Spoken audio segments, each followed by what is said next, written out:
Hello there, it's Simon and Blanca here. Hello.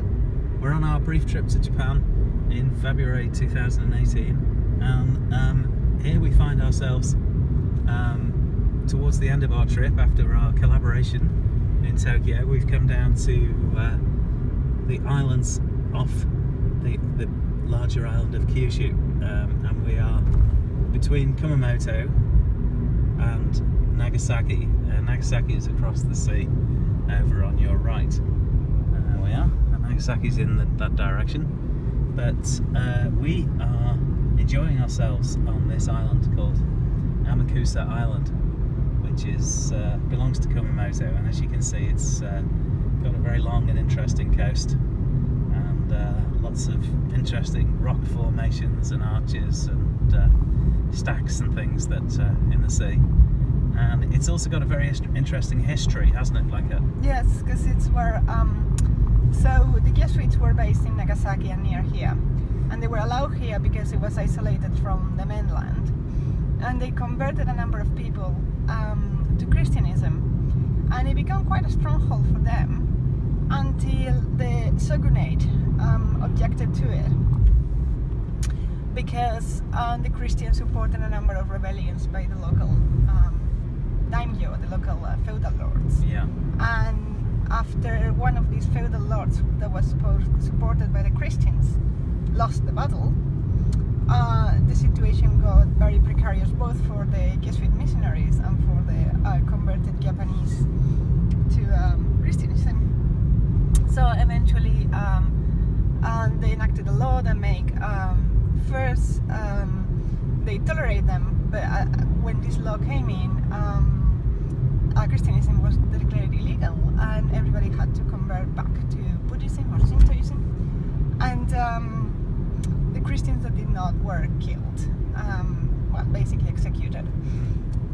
Some were thrown into a volcano, in fact. Yes. Yeah. To be fair, they have rebelled before against the emperor and all that. So, Yeah. to be fair, it was a lot of things going on, and not just the religion. But so one of those rebellions came from Amakusa, was led by a 15-year-old from Amakusa. Yes.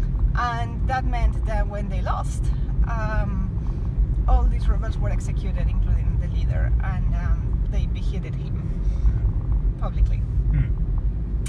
It also meant that a lot of the Japanese that converted went into hiding, and once a year the people of Amakusa had to show that they were not Christians in a ceremony in which they will walk or destroy Christian idols as a way to prove that they were not Christian.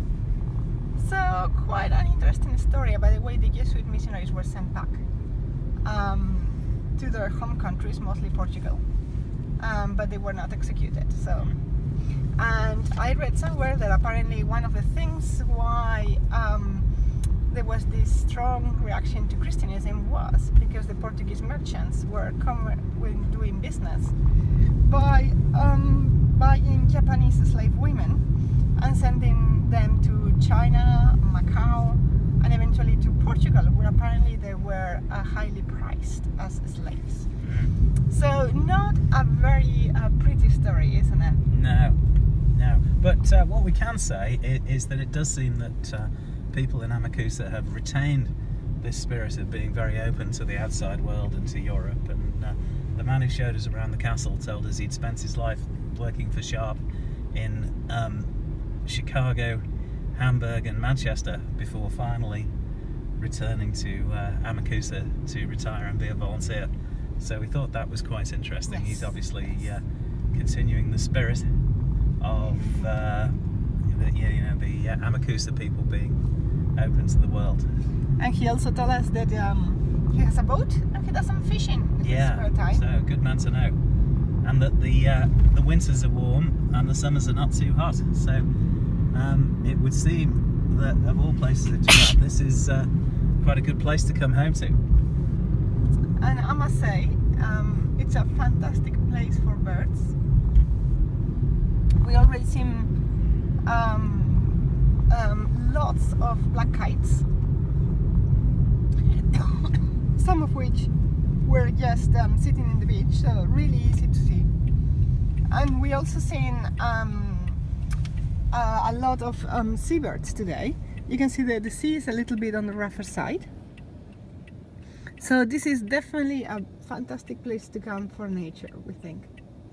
Yeah, so hopefully we'll be here again in the not too distant future. So that's all for now. Thanks very much.